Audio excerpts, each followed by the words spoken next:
अभी हाल ही में GST law में आईटीसी की अवेलेबिलिटी को लेकर कुछ इंपॉर्टेंट और बड़े जजमेंट्स डिलीवर हुए हैं, जिनकी डिटेल जानकारी मैं आपको अपने प्रीवियस वीडियोस में दे चुका हूं।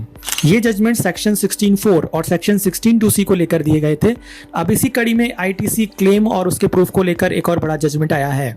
इस जजमेंट के अनुसार आईटीसी क्लेम का बर्डन ऑफ प्रूफ क्लेमेंट पर है और इसके लिए क्लेमेंट को गुड्स का एक्चुअल मूवमेंट एस्टैब्लिश करना जरूरी है। यानी दूसरे शब्दों में क्लेमेंट को ही आईटीसी के संबंध में बर्डन ऑफ प्रूफ डिस्चार्ज करना होगा।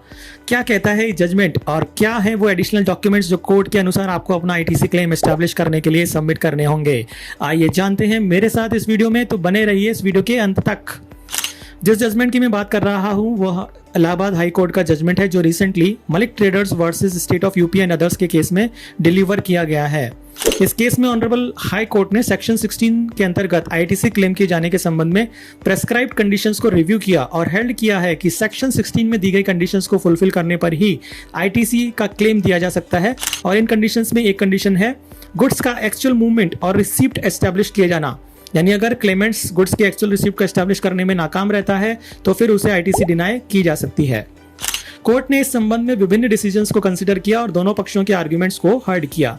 जहां पिटिशनर का आर्ग्यूमेंट था कि उसे आईटीसी का क्लेम मिलना चाहिए क्योंकि उसके पास आईटीसी क्लेम के संबंध में टैक्स इनवॉइसेस की कॉपी, ई-वे बिल्स और बैंकिंग चैनल से किए गए पेमेंट का एविडेंस है, जो उसने डिपार्टमेंट में सबमिट भी कर दिया है।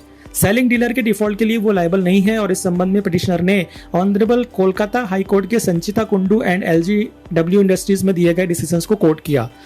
वहीं दूसरी तरफ डिपार्टमेंट के काउंसिल का आर्गुमेंट था कि पिटिशनर ने गुड्स के actual movement and receipt of goods को एस्टैब्लिश नहीं किया है और इस संबंध में वो कोई भी एविडेंस पेश नहीं कर पाया है।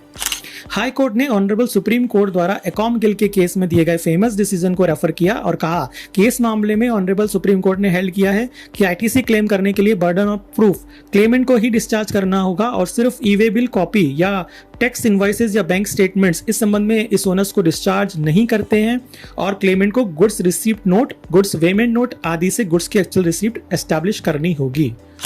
हाई कोर्ट ने कहा कि पिटिशनर का केस ऑनरेबल सुप्रीम कोर्ट द्वारा एकॉम गिल वाले केस में दिए गए जजमेंट से स्क्वायरली कवर्ड है और अकॉर्डिंगली पिटिशनर को गुड्स का मूवमेंट और receipt, transportation slip, payment slip, toll receipts etcetera से प्रूव करना होगा।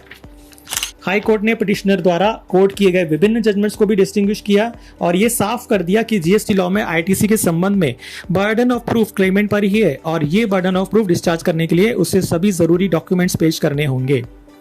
इस जजमेंट के बाद अब साफ है कि जीएसटी में आईटीसी क्लेम की जेन्युइननेस टैक्स पेयर को ही एस्टैब्लिश करनी होगी और इसके लिए tax invoices, e-way bills, banking channel के थ्रू किए गए पेमेंट का एविडेंस के साथ साथ आपको ट्रांसपोर्टर का consignment note, goods receipt note, toll receipts, काटा पर्ची, वेमेंट स्लिप एक्सेट्रा का डॉक्यूमेंट्री एविडेंस भी रखना होगा ताकि किसी भी डिस्प्यूट के केस में आप गुड्स का actual movement and receipt beyond doubt prove कर सकें।